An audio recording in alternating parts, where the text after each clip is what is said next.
to another episode of Barbells, Bikinis and Balance. This week I am joined by Olga. Now Olga is a part-time nurse and part-time PT in the UK. She's originally from Spain and she is an absolute pocket rocket. She's really feisty, but she's got a heart of gold. And we actually became friends online after we bonded during our mentorship meetings with a supercharged team under our mentor, Ollie Carson.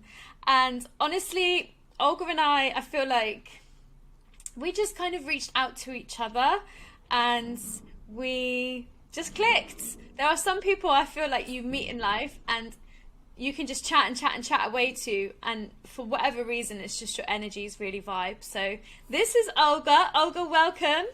Hiya. Nice to see you, lovely. Oh, so lovely to have you here. So nice, everything that you say already. So true. We have like this great connection, isn't it? Yeah, and hopefully we'll get to see each other at some point this year in the UK. Yeah, hopefully. So I'm going to get stuck into the first meaty question. So first question, tell me, who is Olga?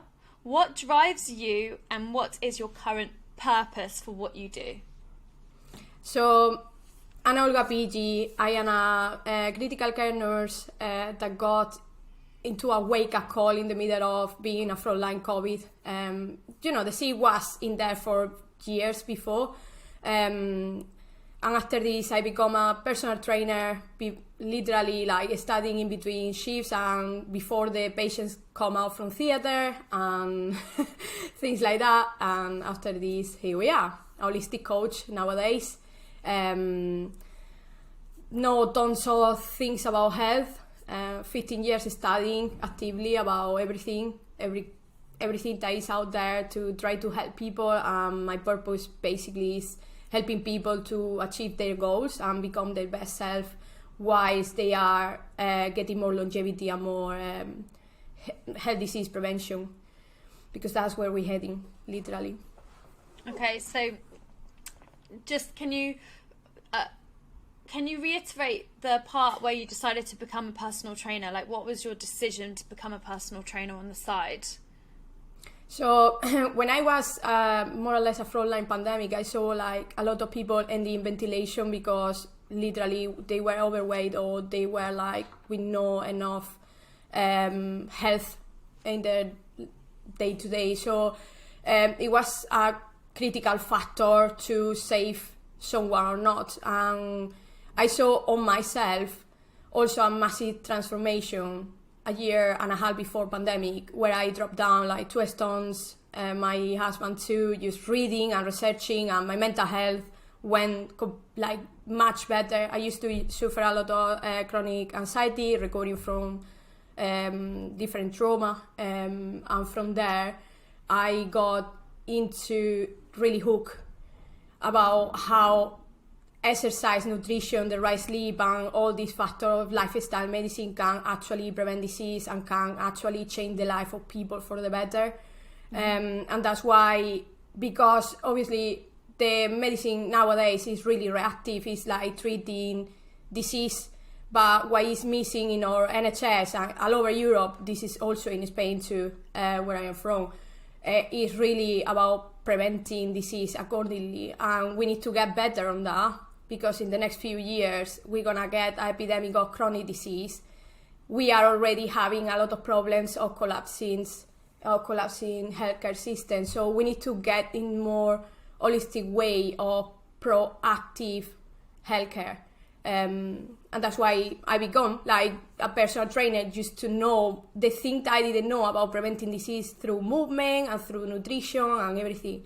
After this, I did my level 4 of nutritional advisor by public health, that I need to finish the study case now, and that provide me with a lot of resources to prevent disease effectively now in people and make them like lose weight or become stronger. And I have that nice mixture between couple of days per week I go and have a nice time in theaters and do my reactive healthcare, and that's great. I still enjoy that. I think I will never leave because it's great. It's part of my life. But by the other side, I know that I'm doing something really important, that is helping people that cannot see their GPs at the moment, preventing like other disease to happen in the future. Wow.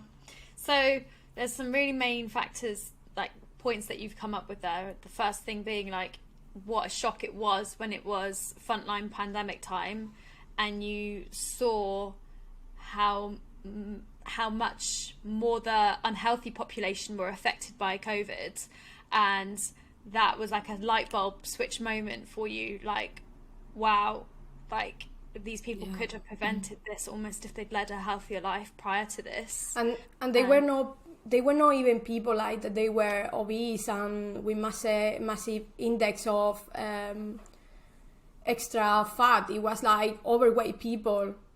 Literally, what put like is a risk factor in COVID. You are overweight is like likely 2 or 3 times more that you end in ventilation and life support. So that was quite clear for me too. Yeah, crazy. And then I love how you said that you kind of split your time between your preventative healthcare, which is your coaching, and your reactive healthcare, which is your nursing. And like that's literally how you define how you split your time. And actually you understand that by doing what you do on the side to prevent illness is going to make the NHS and your job in this reactive sector easier almost, or it should be if people start like actually taking care of themselves. And I just like the way you're like saying it all, like you understand how important it is. And I feel like people do underestimate the power of exercise and movement and having the tools to lead a healthy, active lifestyle, and understanding nutrition and how to move your body meaningfully and how to like build muscle to better your body composition. It's just, it's crazy. There's definitely like, we definitely need to bring awareness to the population before, like you say, the NHS in particular, and like you say, all over Europe, just starts to suffer so much that there's this huge collapse in the whole system. Amazing. Wow, thank you. So that's another of the things, like everything is losing fat for being more beautiful, isn't it? But actually what they are not telling you out there is the right movement, the right sleeping, and the right nutrition, a part of, management of stress and different stuff that can happen around your environment, can determine if you're going to have a chronic disease 20 years from here to that line. So it's really important. It's more important that actually the population is understanding at the moment. So most of the chronic disease that we do and we see in the GPs, and we literally give tablets for it, like I believe that 70% of them, they could be preventable in the right time. And that's a huge percentage as well. 70% could have been preventable. It's nuts. Powerful stuff. Right, so leading on from that directly, so what proactive health strategies do you recommend for individuals looking to improve their overall health and wellness then? So what are the main proactive health strategies that you would recommend? So in my case, in my coaching business, what I, as a nurse too, what I try to see is the holistic view. I mean that you have all the health dimensions, all the foundational health, like sleeping, nutrition, management of the stress, what type of environment is stressing the body, relationships, mental health wise too, and spiritual health too. All of that in a balance in between two main things in the nervous system. One is the parasympathetic side, when we have the rest to digest and everything, and after this we have the flight to fight, that is the sympathetic way.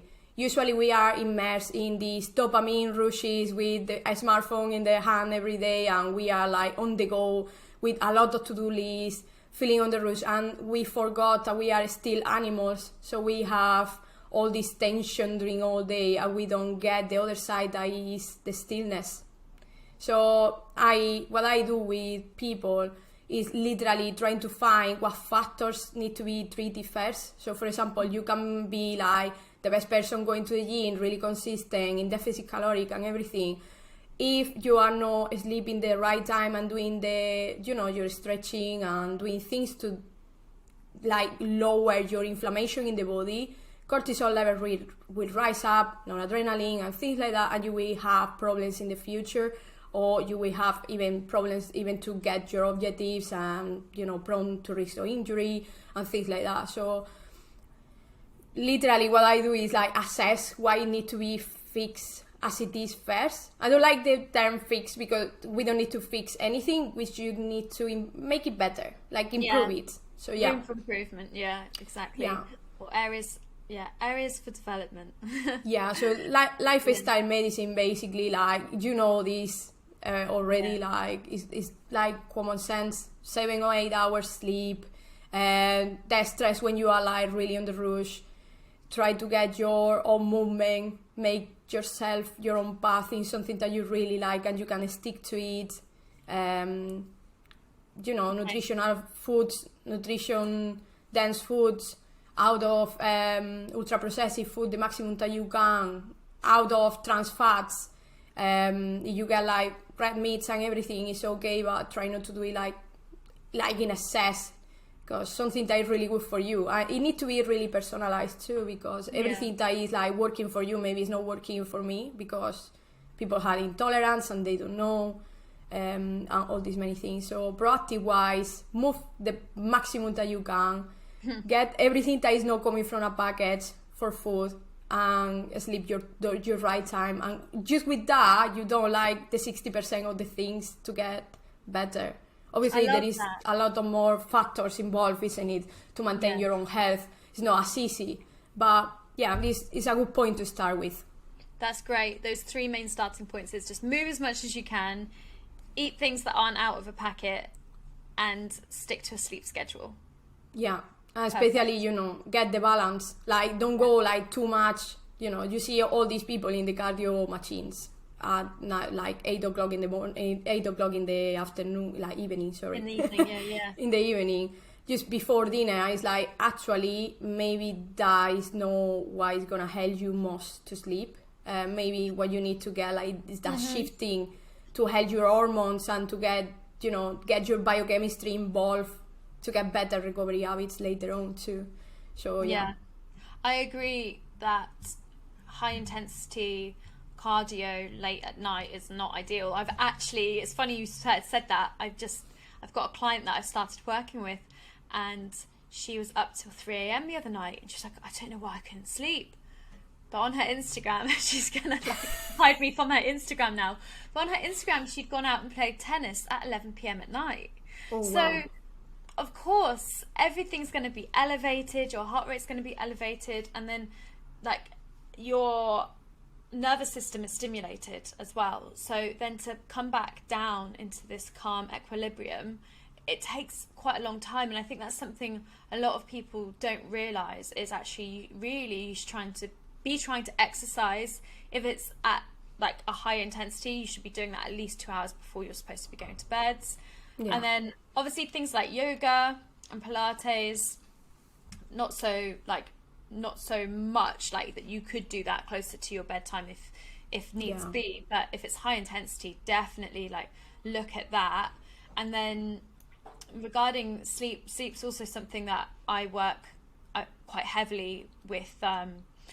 Initially my niche was teachers, but I've actually kind of branched out into kind of just stressful jobs in general. And most people, like you were saying, get caught in this dopamine rush by having a smartphone in their hand all the time, and they're like addicted to like looking at something that's going to stimulate them. And a lot of the time when people after a really stressful day get into bed, one of the things they like to unwind with is their smartphone in their hands, scrolling, and little do they know that's actually just prolonging this much needed sleep that they need. And like in their mind they think it's good for them because it's not work related and it feels good, but it's not very good for you at all, because that blue light coming off your phone and that little dopamine rush that you keep giving yourself just before you're supposed to be going to sleep is not great. Yeah, that's another of the things that I didn't tell you. I tell all my clients straightforward to expose themselves to the light in the mornings, because circadian rhythm is really important, especially I work also with some colleagues too, and people like that come to me with shifts and things like that, so it's a little bit messy too. So it's really important, like lights at the right time, the right lights of blue light and like infrared light and things like that. So it's really important too. Tell me a little bit, you mentioned infrared light. Do you have any like extra information on it? Infrared light? So for example, some people have eye block light glasses before to go to sleep. I tell them like different resources. There is also the infrared light saunas too, and that's helping lots in women health. I read a lot of different research about how people that is like that's more into women, all right, that have excess of estrogen, for example, in the first phase of the period, going to the infrared sauna and things like that, and help them with hormonal balance and reduce different problems. You want the estrogen in the right amount when you are ovulating, but you want it out as soon as you finish, because obviously progesterone needs to take over. So infrared saunas are really good for the stress, the body, especially for women. Like, it's really good for all these questions I say to you. It's always like about the yin and yang. The yin is like more, this type of rest and digest, and the yang is like completely off the go and things like that. So it's always related to that. So the light is one of the main factors for lifestyle medicine. Exposing yourself to the right time and to the right light. You get like red light, for example, before you sleep, you will have, according to research, you have like much more possibilities to be segregating melatonin on your bowel easier. So you will have later on in the night better deep sleep stages. Think that, for example, if you are having with your phone imaging and you go to the bed and put it next to you and you have been scrolling down, that melatonin maybe will take another 3 hours to make effects on your body, so you won't get the deep sleep that you need. And even if you sleep that 9 hours, it won't be effective because you won't have, it will mess it up with all your sleeping stages. Your deep sleep will go of the window and you will have no enough REM sleep, so you cannot recover even physically, all right, without mentioning obviously what type of consequences have your reactivity emotionally, isn't it? Yeah. So, yeah. I love that, and we could probably get really stuck into this. But for people that are unaware, so REM sleep is rapid eye movement sleep, and there's like 3 stages of REM during your sleep, and one of these in particular is where cellular repair occurs. So if you are not having the quality deep sleep that your body needs, your rest and recovery is not going to be as good. You might not start seeing the changes as quickly as you want if you're going through a training program, and that is why it is so important. And that is why people tell you don't have your phone when you sleep. It's not because they're trying to like stop your fun scrolling. It's because actually what we're doing to our bodies is not good, and we would function so much better if you had this quality night's sleep and let all these processes happen there the way that they're supposed to. Well, that was a really lovely little tangent there.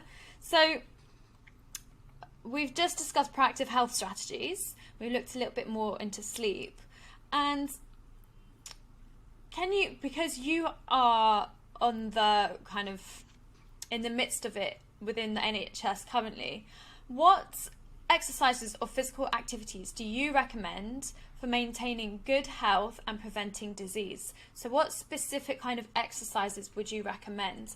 Obviously, I'm really big on resistance training, and I think it's so powerful because you're also being mindful when you're resistance training. You're focusing on your breathing, it's controlled, so there's like less chance of injury, and that's where my focus kind of goes, and then I look at mobility a little bit as well. Have you got any other kind of exercises or recommendations for the general population?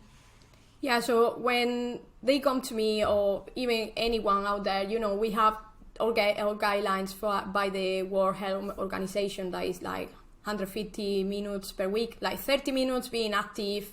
That will be enough to at least prevent disease. But I am really into one type of like pyramid. So I have the foundational levels of energies. So that's what, at the beginning, someone that is really sedentary and come here and say, look, I want to change, I don't know what to do.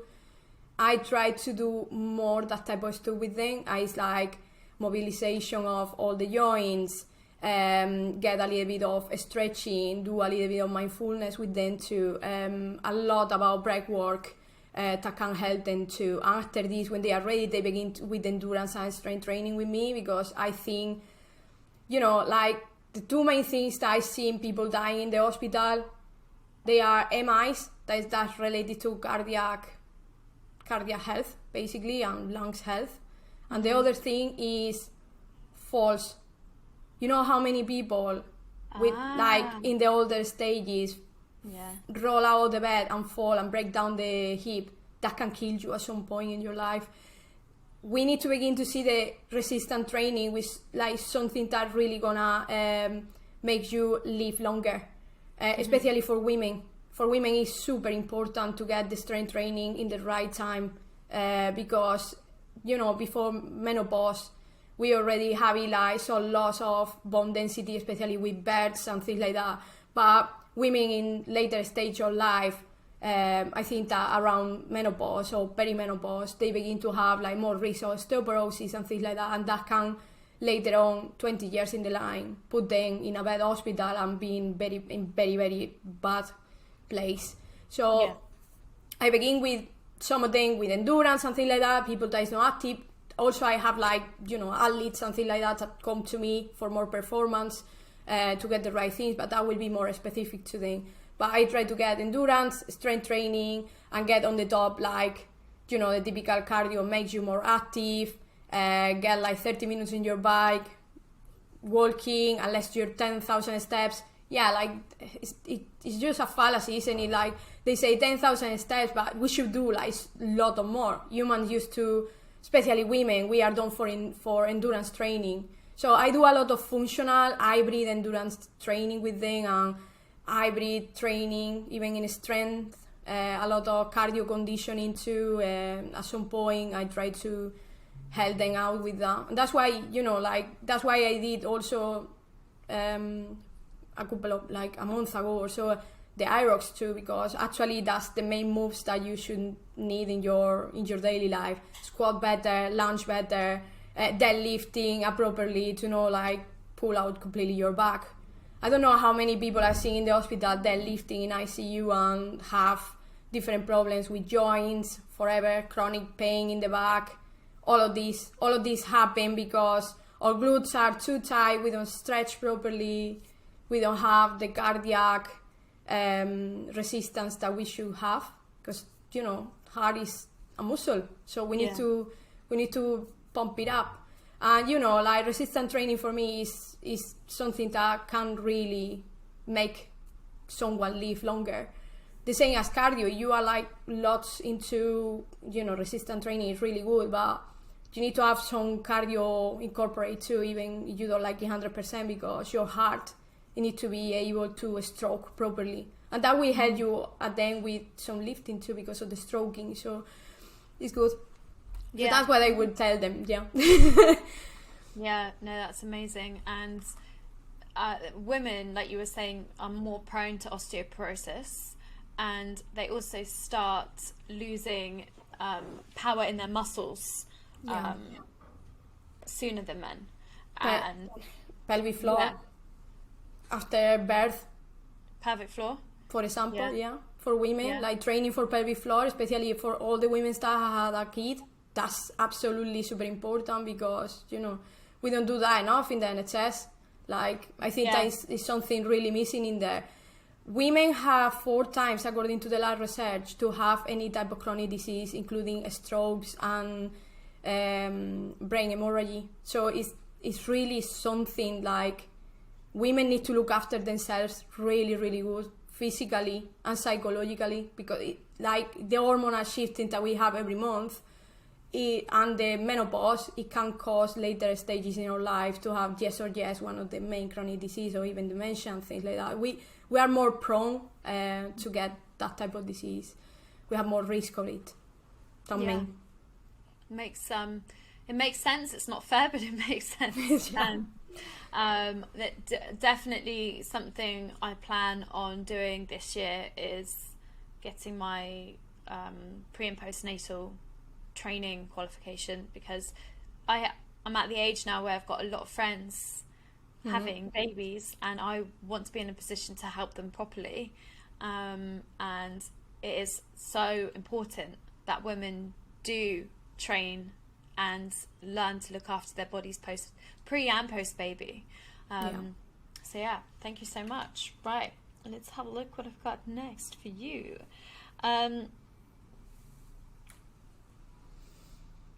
We've kind of covered quite a lot already. Let's look at this. So what resources or tools do you recommend to help people stay motivated and on track with their health goals? So what resources or tools do you think people need to get motivated and stay motivated? I think that there is 4 of them under my side. One of them is tracking their goals. If you don't have track of what you've been doing and where you're going, it's impossible that you get there. Like, it's literally that. And if you don't track, when you feel like, when, you know, we will have this type of moments like, forget it. These type of moments, it will hold you accountable, like what you don't, because you know that you have been ticking the boxes. And it's like, I'm not gonna not tick today the box, isn't it? So it's like one type of accountability. The other thing is peer accountability. Like surround yourself with active people with the same energies that you want to get your objectives. Yeah, maybe they have another goals too, but the way that you get like the peer accountability and this type of community related to running or related to goal lifting and or all this stuff is it's really the support important. System, So it's always like walking. It's nice, but it's much better if you walk with people, isn't it? Like it makes you more enjoyable, that stuff. So I think that that's really important. The 4th, I think that will be like invest on yourself. If you don't know what you're doing and you don't know where you're going, invest in a good coach. You're never gonna, like, if he's a very good coach and she or him will tell you what to do and it will guide you. It will give you resources. So the end goal, it will be not that you do fancy exercises in the gym and that's it. It will be like that you learn for life what you're doing, what you're gonna do. I massively agree with that. So we've got goals setting first and foremost. We've got peer accountability and finding the people in your life already, or finding people out there that can help support you and motivate you and give you that positive mindset towards your goals. And then if you can, invest in a coach, because they are going to give you the best guidance for you. A good coach will. It will. And the 4th thing for me, I think that it will be like try to find your movement. Like try to find something that you like it so much that even the days that you don't want to do it, you will be like, I know that I'm gonna feel better after it. So you find the right movements, like you find 2 or 3 as alternative. It's much easier to stick and being consistent. It's something that you will come back to it even if you have a very bad day. So that's the power of habits, isn't it? What was like the movement that you found you enjoyed the most when you got on your health kick? So when I decide, all right, like I went to a physio and she told me like literally like, look, if you deadlifting more, you're gonna go into a cervical injury because you are like literally not having enough muscle to be like carrying around a body for 12 hours, like 100 kilos. So because of that, I decide, all right, what I can begin with. So I tried Pilates. I was like foundational energy to begin with, and after this, I went into yoga, and because I need to heal a lot of emotional stuff, that it really hooked me up. So I got like into yoga, like in the most extreme yoga, like more like rocket yoga and Ashtanga. I tried also the gym. I was like, I did like most of my journey like that. After this, I began to run, and from there I was like, oh, what I can do to get better with my muscles, be faster, and that's why I got hooked after this into strength training. But it was like a type of step by step. That's why now I do a lot of functional movement. I involve a lot of, like primal moves as it is. Come from the ancient movements that we always have had. So so it's a mixture of everything. But my movement, if I have a very bad day, it will be outdoors, something like walking or running or something related. If I am really, really stressed out, I will put myself in a yoga class just to get like more introspection about what type of emotions are behind all that stuff and release a lot of stuff from my own body. Yeah, and I think it's really interesting how you decided to do yoga and Pilates first, because of you just wanted to take it slow, and I think there was just part of you that was saying this is what you need right now to just get started. And I personally went through a really hard year last year, and then I left teaching and became a personal trainer. But even at the start of that personal training journey, I was just trying to fall in love with movement again, because I had gone through so much trauma that year. I was like, all right, I know I'm going to find joy in movement, but I just need to take it really slowly. And I did. I just put my gym outfit on, got in the car, drove, and I took it step by step by step, and I just took it slowly in the gym. I just did like 4 exercises at a time. I did a little bit of cardio here and there at the end of my sessions, and slowly but surely got that love back. And now I'm in a place where I'm like craving it again, and I'm trying to up my weights, and before it was like, just take it slow. So yeah, I think it's having empathetic people in your life as well, or if you've got a coach that understands that. And self-compassion, isn't it? Like sometimes we are so harsh on ourselves too. Like you see it every day. You won't say the rubbish that you say to yourself to anyone else. I know. Like that inner critic is like, and that's like everyone has an inner critic. Some people have it more asleep than others. In my case, I always like, I'm not enough. So yoga is self-centered me in that type of space, like I'm worthy and enough and achieve things in life. So you get your reminder, so you need to find the movement that gonna connect better on yourself, and you cannot pour up from an empty glass neither. So you don't have your downtimes, and you don't go like, I saw this in the frontline pandemic. I dropped down 2 stones and I was like in the best shape of my life. And COVID literally devoured me because my energy was into saving people. And after this, I was with no energy for anything else. So it was really difficult because everything was like putting everything in a box. So when you have the energy drainage, you need to get foundational energy movements. And maybe that means to go to the gym and you do only that 4 exercises that you enjoy. And put the trainers on and go for a walk. Because you cannot pour from an empty glass. Yeah, simple exactly as that. If you're in that very, very highly stressed, no energy place, then that's where like you have to be devoted to your body and understand that a bit of movement's going to be good for you, but you don't need to push it. Especially when you have like all the drainage and everything, it's not easy. And your body suffer, like your body fat will go up because obviously your body is in that type of a space where it feels really threat. So you will have both cases. You will drop all your weight and you will lose your muscle, or in the other case you will have like more body fat. The distribution of the fat in the body will change because fat is at the end of the day an organ. So it's in there for protection of your organs, protection of your systems. So when everything get like completely dysregulated, your nervous system will be dysregulated, and that balance that we told you, we go like everything sympathetic on the go, and all the energy is in there. You cannot get the balance back in that way. So your body needs to do other type of things, and that's why there is a lot of disease also related to chronic stress.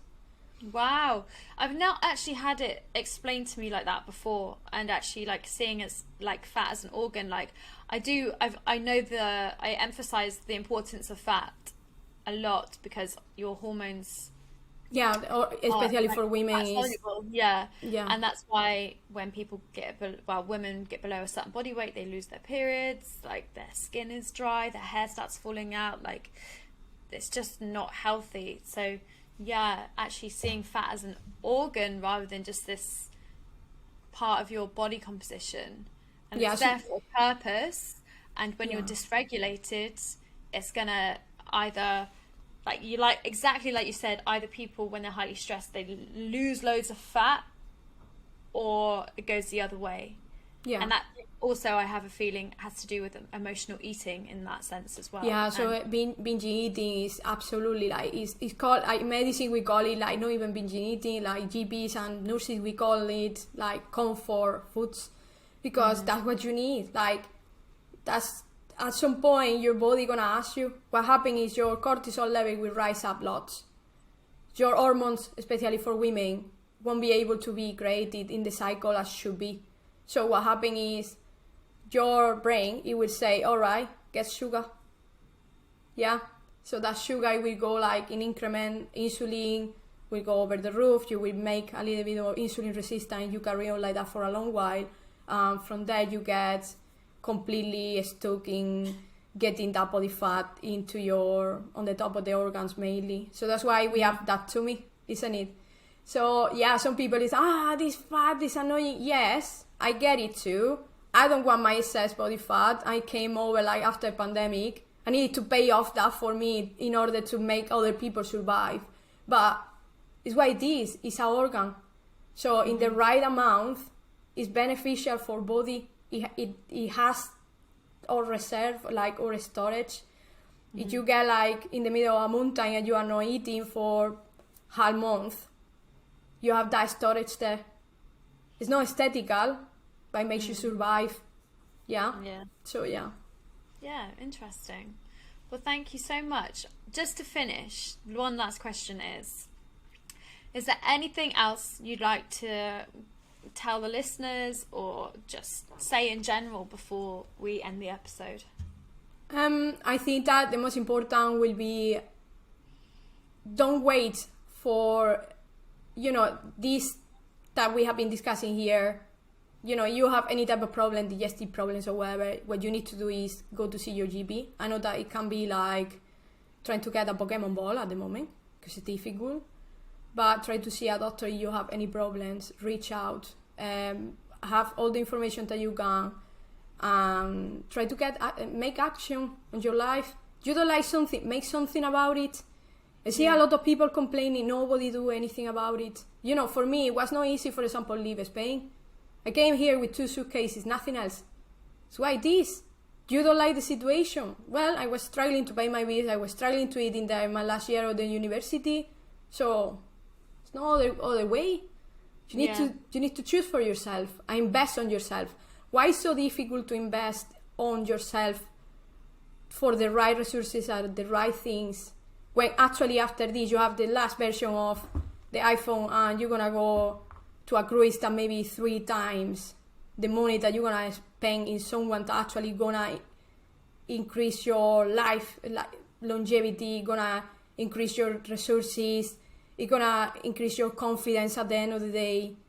It's gonna guide you to get there. So it's an investment for longer life.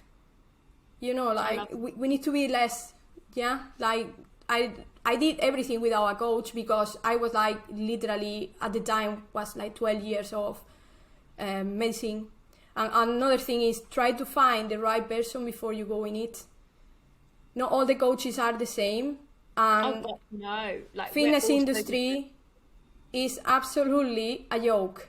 I've seen people like prescribing out of the scope of practice. I would never prescribe the things like prescription, I mean activities and things like that, even PTs that I know. I never would do that with someone without the right scope of practice. I am a nurse with 15 years on my back. I did a diploma in lab. I did everything that you can imagine. I love health. I'm like a freak of physiology. And when I don't know anything, I refer you out.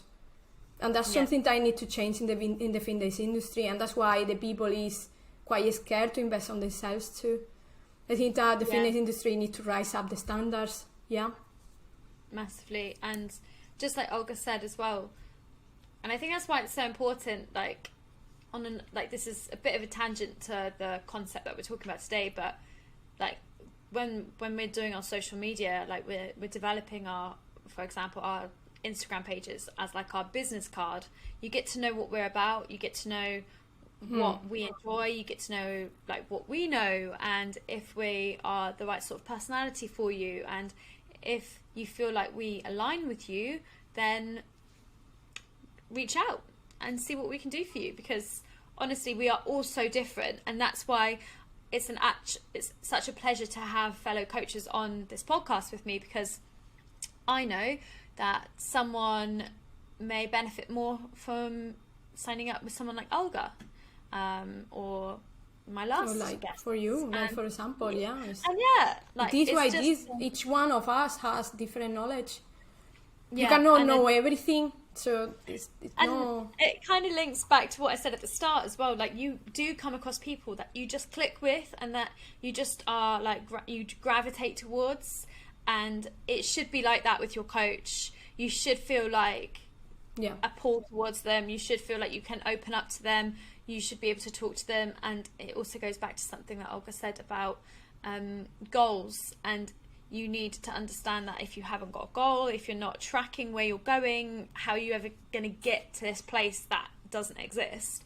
And you need to be on board with your coach. You need to work together as a team. You shouldn't miss check-ins. You should let your coach know like what's going on in your life, so that they can be aware and help in case that something needs to change in your program. Maybe you're having a super stressful week. Maybe you've got a new job and you're moving house and everything's just really stressful. Your coach can then help. Instead of just missing all of the sessions because they're way too hard this week, your coach will say, well, just go for a 10-minute walk. Yeah, like, it's about communication. Like or something. Yeah, exactly. Communication, nothing needs to be like completely 100%. We are human. Like, life is gonna come always in the way. Yeah. So, yeah.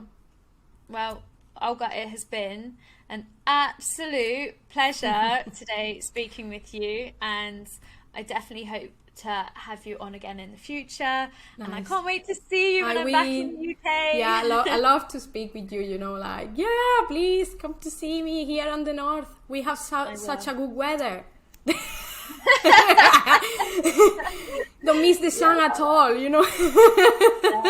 As a Spanish person here, but like I think that was the best decision ever. Come here like 7 years ago. I think that journey and the rabbit hole is giving me a lot of lessons.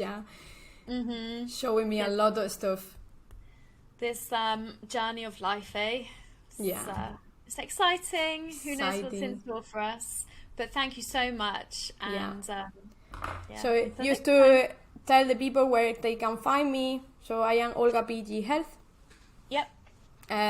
So in Instagram, in Facebook, you need anything, you need to ask for general questions of health too. I'm here. I'm still a nurse. I will be still a nurse until the day I die, because I did my oath. And that's it, really. It's been a pleasure to be with you in the podcast. You are such a great vibe, honestly. She's so majestic person, a majestic girl. So majestic. Like a queen. She's like a queen. You're my Spanish queen. So I'm just going to repeat that for anyone listening. It's Olga PT Health.